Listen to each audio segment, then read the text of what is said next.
Nasaan?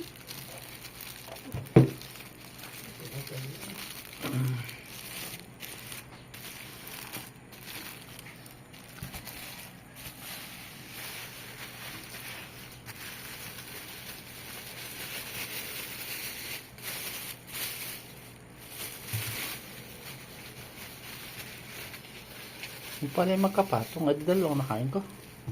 Ano? Makapagod. Nabli mo. Ang liit pala niya. Ay, dati malaki yan. Kaya nga. Para siyang French bread. Ito American bread. Oo. American bread. Ito mukhang French bread. Malalaki. Maliit nga lang. French bread ay malaki talaga. Nakita ko sa nagbablog yung empanada. At ito naman ay mud coffee. Coffee. Ano to? Mad coffee rin. Oo, mud.